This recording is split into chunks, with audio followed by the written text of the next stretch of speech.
Good morning. I want to talk to you about Matthew chapter 1, verses 18 through 23. I'm going to read it and then I want to ask you a question. So it says, "Now the birth of Jesus, the Messiah, took place in this way.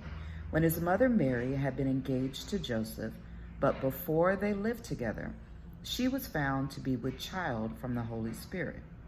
Her husband Joseph, being a righteous man and unwilling to expose her to public disgrace, planned to dismiss her quietly. But just when he had resolved to do this, an angel of the Lord appeared to him in a dream and said, 'Joseph, son of David, do not be afraid to take Mary as your wife, for the child conceived in her is from the Holy Spirit. She will bear a son, and you are to name him Jesus, for he will save his people from their sins.' All this took place to fulfill what had been spoken by the Lord through the prophet. And the prophet said, 'Look, the virgin shall conceive and bear a son, and they shall name him Emmanuel,' which means God is with us."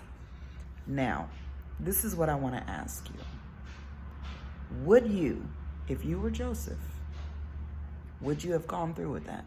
Would you have married someone who was already pregnant, knowing that people are kind of look at you like, why would you do that?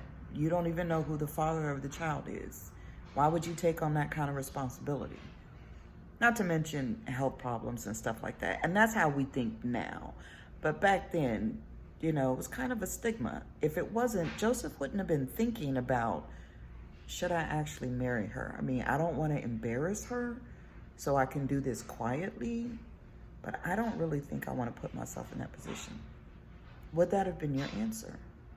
Or would you have heard the angel, thought about your faith, thought about all that God has done for you, and that he chose you to be the father of this child for a reason? Would you have gone that way? I know we never know what we're going to do until we actually do it. However, sometimes we need to stop and really give thought to what is going on. God has a reason for everything that he does. We don't need to know it. His ways and thoughts are higher than ours. So, in not knowing, are you able to move forward in your faith, trusting God to make this work out for your good? Or are you going to say, I don't think so. I think I'm going to pass this one. And you have the right to do either, because you have a choice, and he is a respecter of our choice.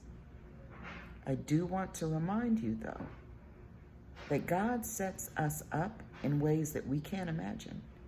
And when we are faithful and obedient in the little things that he asks us, and I know being a father of a child, and you don't know who the child is not a little thing, but I'm just saying, when you're faithful and you trust him and you move forward in those things, it opens doors for so much. There's favor in your life. Like, God takes care of everything. He doesn't ask you to do something and then expect you to be able to handle it on your own. He asks you to do something, knowing that he's already provided everything that you're going to need. So what would you do?